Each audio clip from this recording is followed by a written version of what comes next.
दोस्तों अस्सलाम वालेकुम वरहमतुल्लाहि वबरकातुहू। उम्मीद है कि आप तमाम अल्लाह के फजल करम से बखैर तो आफ़ियत होंगे। अब आप वीएम खलीलुर रहमान से आज की अहम खबरें उर्दू में सुनिएगा। इतवार को उत्तर प्रदेश के मुजफ्फरनगर ज़िला पहुंचने वाले मेघालय के गवर्नर सत्यपाल मलिक ने एक बार फिर बीजेपी सरकार के खिलाफ जमकर बयानबाजी की।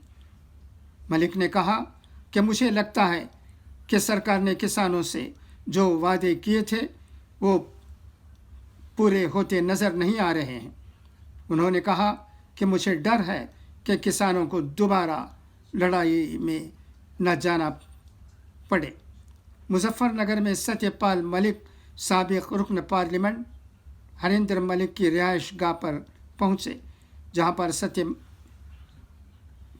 मलिक ने सहाफ़ियों से बात करते हुए एक बार फिर बीजेपी मुखालिफ बयान दिया और सरकार का जमकर निशाना बनाया। मलिक ने कहा कि मुझे भी लगता है कि सरकार ने किसानों से जो वादे किए थे वो पूरे होते नज़र नहीं आ रहे। एमएसपी पर गारंटी कानून फ़ौरन बनना चाहिए। मगरबी यूपी के किसान मेहनती हैं, जदोजहद करते हैं। सरकार किसानों से जो वादे करे उसे पूरा करना चाहिए।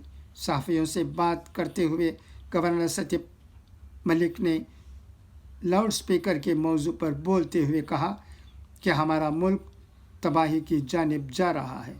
जिन सवालों का कोई मतलब नहीं उन पर बहस हो रही है।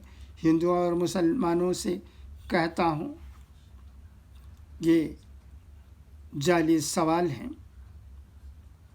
जिस पर लड़ाया जा रहा है।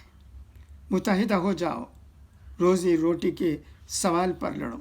इसके अलावा किसानों के मौजू पर जब सवाल पूछा गया तो सत्यपाल मलिक ने सीधे बोलते हुए कहा कि मैं सरकार नहीं हूँ, मगर मैंने बहुत बार समझाया। बाद में सरकार ने मेरी बात मानी। उन्होंने उम्मीद जाहिर करते हुए कहा कि किसानों से जो वादे किए गए थे वो पूरे नहीं हुए, जिस वजह से किसान दोबारा तहरीक चला सकते हैं।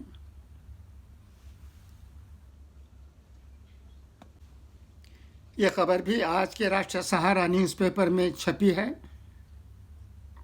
कि हिमाचल प्रदेश असेंबली के सदर दरवाजे पर खालिस्तान के झंडे लगाए जाने और उसकी दीवारों पर कुछ काबिल एतराज़ नारे लिखे जाने का मामला सामने आया है। पुलिस ने इतवार को इसकी जानकारी देते हुए वाक़ये की जांच शुरू कर दी है।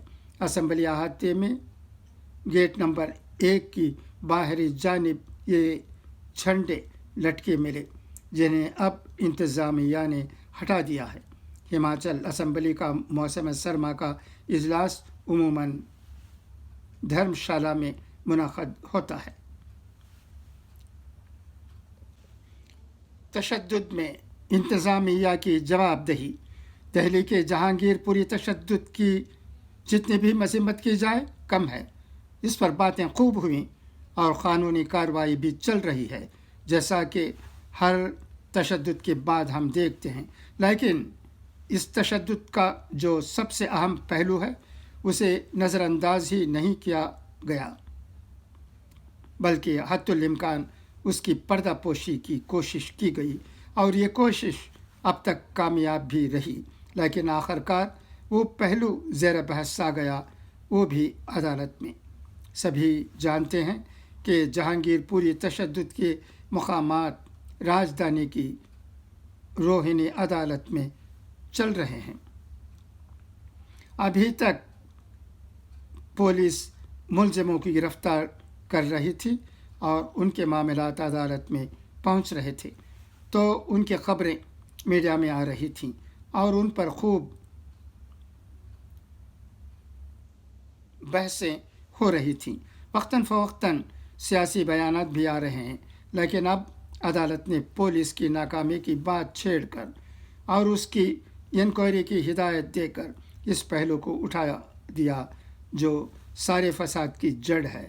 अदालत ने दिल्ली पुलिस की सरजश करते हुए ये सवाल पूछ ही लिया कि जब शोभा यात्रा निकालने की इजाज़त नहीं थी तो उसे क्यों निकालने दिया गया। मकामी पुलिस ने इसे रोका क्यों नहीं। अदालत का कहना है कि बग़ैर इजाज़त शोभा यात्रा को रोकने में मकामी पुलिस पूरी तरह नाकाम साबित हुई, इसलिए कसूरवार अफसरान की जवाबदेही तय होनी चाहिए। रोहिणी की अदालत का साफ साफ कहना है कि वादियों नज़र में ये मामला दिल्ली पुलिस की नाकामी को जाहिर करता है और ऐसा लगता है कि सीनियर अफसरान ने इस मामले को नज़रअंदाज कर दिया, जबकि मुतल्लिक़ा अफसरान की तरफ से ज़िम्मेदारी तय करने की ज़रूरत है ताकि आइंदा ऐसा कोई वाक़या रूनुमा न हो और पुलिस गैर कानूनी सरगर्मियों को रोकने में नाकाम न हो। यही नहीं, अदालत ने पुलिस कमिश्नर से मामले की जांच करने को कहा है। हनुमान जयंती के मौके पर 16 अप्रैल की शाम को दिल्ली के जहांगीरपुरी में शोभा यात्रा के दौरान हंगामा और तशद्दुद से इलाके के लोग हैरान और परेशान हैं कि जब वो बिला तफरीक मजहब मिलकर अमन और सुकून से रहते हैं, फिर माहौल ख़राब करने की इजाज़त किसने दी। मुकामी लोगों के इस सवाल का जवाब कोई नहीं दे रहा है। पुलिस मामले की जांच करके मुलजिमों की गिरफ्तार कर रही है, लेकिन इस सवाल से वो भी बचती रही कि जिस शोभा यात्रा को निकालने की इजाज़त नहीं थी वो कैसे निकाली गई, इसकी इजाज़त किसने दी, इसमें कौन लोग शामिल थे और इस यात्रा के दौरान आखिर क्या बात हुई जिसकी वजह से पत्थरबाजी हुई और तशद्दुद बरपा हुआ। बताया तो ये भी जाता है कि शोभा यात्रा के साथ पुलिस भी चल रही थी, फिर तशद्दुद कैसे हो गया।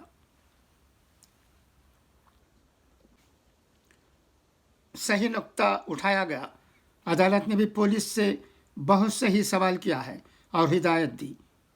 हैरत है कि जिन लोगों ने तशद्दुद बर्पा किया उनकी इंक्वायरी हो रही है और पुलिस की नाकामी की इंक्वायरी नहीं हो रही थी। बात बिल्कुल सही है कि जिस शोभा यात्रा को निकालने की इजाज़त नहीं थी और उससे हालात ख़राब होने का अंदेशा था तो उसे निकालने क्यों दिया गया, और अगर शोभा यात्रा निकाली गई तो उसका रूट ऐसा तय किया जाता जहां हालात ख़राब ना होते, जैसा कि और इलाक़ों में सभी ने देखा। इस इलाक़े से यात्रा निकालने की इजाज़त क्यों दी गई जो हसास माना जाता है। अदालत का ये भी कहना है कि पुलिस यात्रा को रोकने, भीड़ को मुंतशर करने की बजाय पूरे इस रास्ते में साथ साथ चल रही थी। मतलब साफ है कि अगर शुरू में ही गैर कानूनी यात्रा निकालने से रोक देते तो हंगामा और तशद्दुद की नौबत नहीं आती। नाकामी किसी और की और कार्रवाई कहीं और हो रही है, वो भी ज़रूरी है, लेकिन सबसे पहले पुलिस और इंतज़ामिया की जवाबदेही तय होनी चाहिए और कार्रवाई वहीं से शुरू होनी चाहिए ताकि आइंदा इस तरह के हालात पैदा ना हो और वाक़यात रूनुमा ना हो। इसका मतलब यही हुआ कि हमने 2020 के शुमाली मशरक़ी दिल्ली के फसादात से न कोई सबक हासिल किया और न कुछ सीखा। फ़िरक़ा वाराना तशद्दुद में पुलिस और इंतज़ामिया की ज़िम्मेदारी और जवाबदेही तय करने का मामला बहुत पहले से उठाया जा रहा है।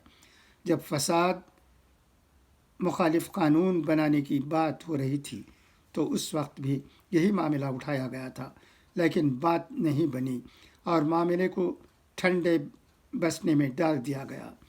अब एक बार फिर उठाया गया है, वो भी अदालत की तरफ से।